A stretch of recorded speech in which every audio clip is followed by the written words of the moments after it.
안녕하세요.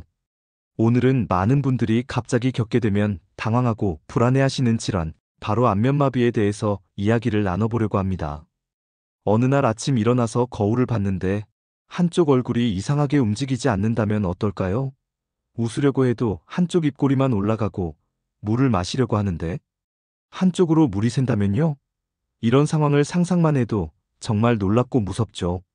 하지만 안면마비는 생각보다 흔한 질환이고 적절한 치료를 받으면 대부분 좋아질 수 있는 질환입니다. 오늘 이 시간 동안 안면마비가 정확히 무엇인지, 왜 생기는지, 그리고 어떻게 치료하고 관리해야 하는지 차근차근 알아보도록 하겠습니다. 먼저 안면마비가 정확히 무엇인지부터 알아볼까요? 안면마비는 말 그대로 얼굴 근육이 마비되어 정상적으로 움직이지 않는 상태를 말합니다. 우리 얼굴에는 표정을 짓고, 눈을 깜빡이고, 입을 움직이는 등 다양한 동작을 담당하는 안면신경이라는 것이 있습니다. 이 신경은 뇌에서 시작해서 귀 뒤쪽을 지나 얼굴 전체로 퍼져나가는데요. 이 신경에 문제가 생기면 얼굴 근육을 제대로 움직일 수 없게 되는 것이죠. 안면마비에는 크게 두 가지 종류가 있습니다. 하나는 중추성 안면마비이고 다른 하나는 말초성 안면마비입니다. 중추성 안면마비는 뇌 자체에 문제가 생겨서 발생하는 경우인데 주로 뇌졸중이나 뇌종양 같은 심각한 질환과 관련이 있습니다. 이런 경우는 대개 얼굴의 아래쪽 부분만 마비되고 이마를 찌푸리거나 눈을 감는 것은 가능한 경우가 많습니다. 반면 말초성 안면마비는 안면신경 자체에 문제가 생긴 경우로 이마부터 입 주변까지 한쪽 얼굴 전체가 마비되는 것이 특징입니다. 오늘 우리가 주로 다룰 내용은 바로 이 말초성 안면마비입니다. 말초성 안면마비 중에서 가장 흔한 것이 바로 벨마비라고 불리는 특발성 안면신경마비입니다. 특발성이라는 말은 정확한 원인을 알 수 없다는 뜻인데요. 전체 안면마비 환자의 약 60%에서 70% 정도가 이벨마비에 해당합니다. 그 다음으로 흔한 원인이 대상포진 바이러스에 의한 람세이 헌트 증후군이고 그 외에도 중이염, 외상, 종양 등 다양한 원인이 있을 수 있습니다. 벨마비가 왜 생기는지에 대해서는 여러 가지 이론이 있습니다. 가장 유력한 이론은 바이러스 감염설입니다. 특히 헤르페스 바이러스가 안면신경에 잠복해 있다가 면역력이 떨어지면 활성화되어 신경에 염증을 일으킨다는 것이죠. 실제로 많은 환자분들이 안면마비가 생기기 전에 과로를 했거나 스트레스를 많이 받았거나 감기에 걸렸다고 이야기하시는 경우가 많습니다. 또한 찬 바람을 쐬거나 추운 곳에 오래 있었을 때 발생하는 경우도 있어서 예전부터 민간에서는 안면마비를 구안화사라고 부르며 입과 눈이 한쪽으로 비뚤어진다는 의미로 이해해왔습니다. 그렇다면 안면마비는 어떤 증상으로 나타날까요? 가장 특징적인 증상은 역시 한쪽 얼굴을 움직일 수 없다는 것입니다. 아침에 일어나서 세수를 하거나 양치를 하다가 처음 발견하는 경우가 많은데요. 입을 헹구려고 하면 한쪽으로 물이 새어나오고 휘파람을 불거나 빨대로 음료를 마시는 것도 어려워집니다. 웃으려고 하면 한쪽 입꼬리만 올라가서 얼굴이 비대칭으로 보이고 눈을 감으려고 해도 한쪽 눈이 제대로 감기지 않습니다. 이 눈이 감기지 않는 증상은 특히 주의가 필요한데요. 잠을 잘 때도 눈이 완전히 감기지 않아서 각막이 건조해지고 손상될 수 있기 때문입니다. 이 외에도 여러 가지 동반 증상들이 있습니다. 귀 뒤쪽이나 귀 안쪽에 통증을 느끼는 경우가 많고 미각에 이상이 생겨서 음식 맛을 제대로 느끼지 못하기도 합니다. 또 어떤 분들은 소리가 유난히 크게 들린다고 호소하시기도 하는데 이는 안면신경이 귀 속의 작은 근육도 조절하기 때문입니다. 눈물이 잘 나오지 않거나 반대로 눈물이 계속 흐르는 증상도 나타날 수 있습니다. 이런 증상들은 대부분 갑자기 나타나는데 몇 시간에서 며칠에 걸쳐 증상이 최고조에 달하게 됩니다. 람세이 헌트 증후군의 경우는 증상이 조금 다릅니다. 안면마비 증상과 함께 귀 주변이나 입안에 물집이 생기고 심한 귀 통증이 동반됩니다. 또한 어지럼증이나 청력 저하가 함께 나타나는 경우가 많습니다. 이 경우는 벨마비보다 예후가 좋지 않은 편이기 때문에 더욱 신속한 치료가 필요합니다. 자, 그렇다면 안면마비 증상이 나타났을 때 어떻게 해야 할까요? 가장 중요한 것은 빠른 시일 내에 병원을 방문하는 것입니다. 안면마비는 골든타임이 있는 질환입니다. 증상이 나타난 후 가능하면 72시간 이내, 늦어도 일주일 이내에 치료를 시작하는 것이 좋습니다. 치료 시작이 빠를수록 완전히 회복될 가능성이 높아지기 때문입니다. 많은 분들이 혹시 저절로 좋아지지 않을까 하고 며칠 기다려 보시는데, 이렇게 시간을 지체하면 치료 효과가 떨어질 수 있으니 꼭 빨리 병원을 방문하시기 바랍니다.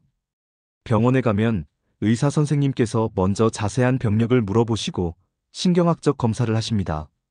얼굴 근육의 움직임을 평가하고 감각이나 청력, 미각 등을 확인하시죠. 그리고 중추성 안면마비와 말초성 안면마비를 구별하기 위한 검사를 하는데, 이것이 매우 중요합니다.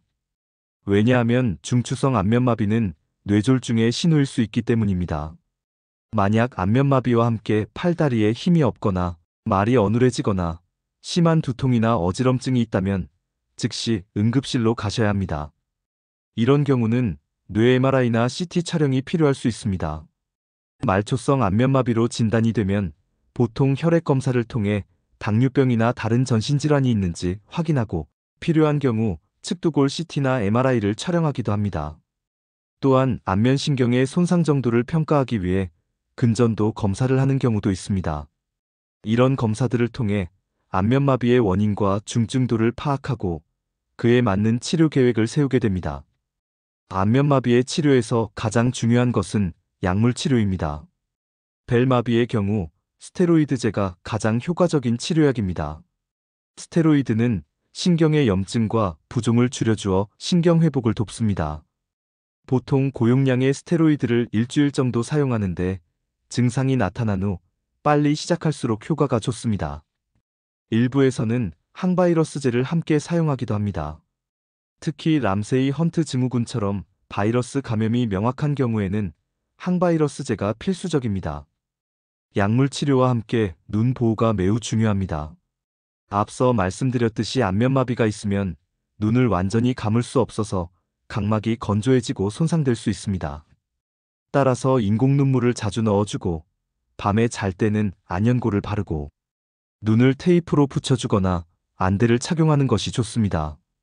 바람이 많이 부는 날에는 보안경을 착용하는 것도 도움이 됩니다. 각막에 상처가 생기면 시력에 영향을 줄 수 있으므로 눈 관리를 소홀히 하지 마시기 바랍니다. 물리치료와 재활치료도 안면마비 치료의 중요한 부분입니다. 급성기가 지나고 회복기에 접어들면 얼굴 근육 운동을 시작하는데 이것이 기능 회복에 많은 도움이 됩니다. 다만 너무 이른 시기에 무리하게 운동을 하면 오히려 좋지 않을 수 있으므로 의료진의 지시에 따라 적절한 시기에 시작하는 것이 중요합니다. 얼굴 근육 마사지, 찜질, 전기자극 치료 등도 병행할 수 있습니다. 한의학적 치료로 침구 치료를 받는 분들도 많은데 일부 연구에서는 효과가 있다고 보고되고 있습니다. 그렇다면 안면마비의 예후는 어떨까요? 다행히도 벨마비 환자의 약 70%에서 80%는 완전히 회복됩니다. 경증의 경우는 3주 이내에 회복되기 시작하고 대부분 3개월 이내에 정상으로 돌아옵니다. 하지만 완전마비였던 경우나 치료가 늦어진 경우는 회복에 더 오랜 시간이 걸리고 일부에서는 완전히 회복되지 않을 수도 있습니다. 람세이 헌트 증후군의 경우는 벨마비보다 예후가 좋지 않아서 완전 회복률이 50% 정도로 낮습니다. 안면마비가 회복되는 과정에서 몇 가지 후유증이 남을 수 있습니다. 가장 흔한 것이 연합운동인데 이것은 한 근육을 움직이려고 할 때 다른 근육도 함께 움직이는 현상입니다. 예를 들어 눈을 깜빡일 때 입 주변 근육이 같이 움직이거나 입을 벌릴 때 눈이 저절로 감기는 것입니다. 또한 악어의 눈물 증후군이라고 해서 음식을 먹을 때 눈물이 흐르는 증상이 나타나기도 합니다. 이런 후유증들은 보톡스 주사나 재활치료로 어느 정도 개선할 수 있습니다. 안면마비를 경험하신 분들은 신체적인 어려움뿐만 아니라 심리적인 어려움도 겪게 됩니다.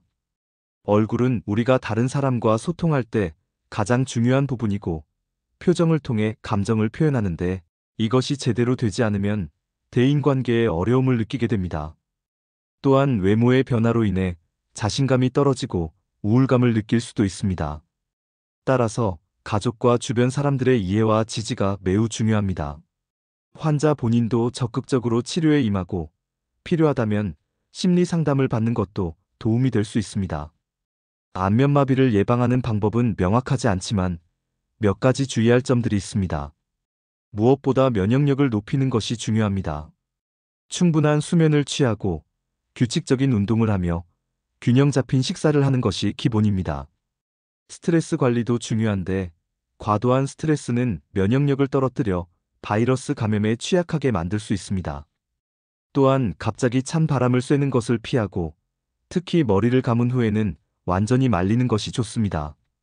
에어컨이나 선풍기 바람을 얼굴에 직접 쐬는 것도 좋지 않습니다. 당뇨병이나 고혈압 같은 만성질환이 있는 분들은 이를 잘 관리하는 것이 중요합니다. 이런 질환들은 신경 손상의 위험을 높일 수 있기 때문입니다. 대상포진 예방접종을 받는 것도 람세이 헌트 증후군을 예방하는 데 도움이 됩니다. 50세 이상의 성인은 대상포진 백신 접종을 고려해 볼 수 있습니다. 안면마비 환자분들이 일상생활에서 주의해야 할 점들도 있습니다. 음식을 먹을 때는 마비된 쪽으로 음식물이 고이지 않도록 주의하고 식사 후에는 입안을 깨끗이 헹구는 것이 좋습니다. 뜨거운 음식이나 음료를 먹을 때는 화상을 입지 않도록 조심해야 하는데 감각이 둔해져서 온도를 제대로 느끼지 못할 수 있기 때문입니다. 말을 할 때 발음이 부정확해질 수 있으므로 천천히 또박또박 말하는 연습을 하는 것이 좋습니다. 안면마비와 관련해서 몇 가지 오해들도 있습니다. 어떤 분들은 안면마비가 뇌졸중과 같다고 생각하시는데 말초성 안면마비는 뇌의 문제가 아니라 안면신경의 문제입니다.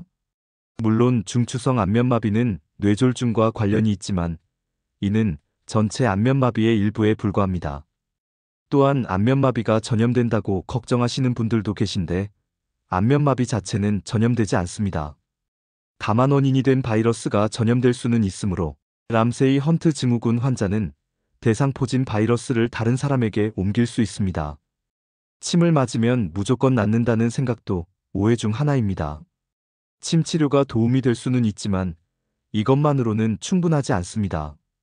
특히 급성기에는 스테로이드 치료가 가장 중요하므로 침 치료만 받고 약물 치료를 미루는 것은 바람직하지 않습니다. 한방 치료와 양방 치료를 병행하는 것이 가능하므로 의료진과 상의하여 적절한 치료 계획을 세우는 것이 좋습니다. 안면마비는 누구에게나 생길 수 있는 질환입니다. 특별히 나이나 성별과 관계없이 발생할 수 있지만 당뇨병 환자, 임산부, 상기도 감염을 앓고 있는 사람들에게서 조금 더 흔하게 나타납니다. 계절적으로는 겨울철에 더 많이 발생하는 경향이 있습니다.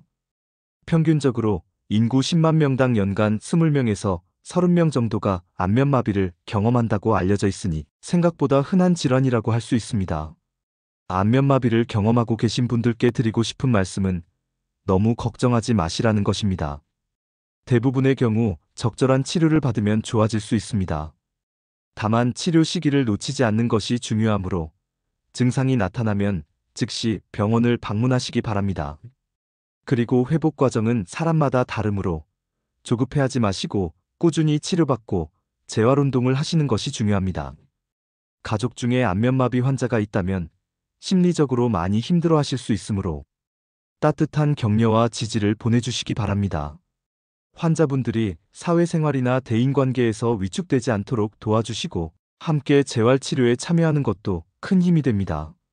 특히 눈 관리나 식사 등 일상생활에서 불편한 점들을 세심하게 살펴주시면 좋겠습니다. 오늘 안면마비에 대해 여러 가지 이야기를 나눠봤습니다. 안면마비가 무엇인지, 어떤 증상이 나타나는지, 어떻게 치료하고 관리해야 하는지 이해가 되셨을 거라고 생각합니다. 가장 중요한 것은 조기 발견과 조기 치료입니다. 증상이 나타나면 망설이지 말고 빨리 병원을 찾으시고 의료진의 지시에 따라 성실히 치료받으시기 바랍니다. 그리고 평소에 건강한 생활 습관을 유지하고 면역력을 높이는 것도 잊지 마시기 바랍니다. 안면마비는 분명 힘든 질환이지만 포기하지 않고 꾸준히 노력하면 대부분 좋은 결과를 얻을 수 있습니다. 여러분 모두 건강하시고 오늘 말씀드린 내용들이 도움이 되셨기를 바랍니다. 혹시 안면마비 증상이 있거나 의심되는 분이 계시다면 꼭 가까운 병원을 방문하셔서 정확한 진단과 치료를 받으시기 바랍니다. 오늘도 건강정보에 도움이 되셨다면 구독과 좋아요 한 번씩만 부탁드릴게요. 다음번에도 더 좋은 건강정보를 가지고 찾아뵙겠습니다. 감사합니다.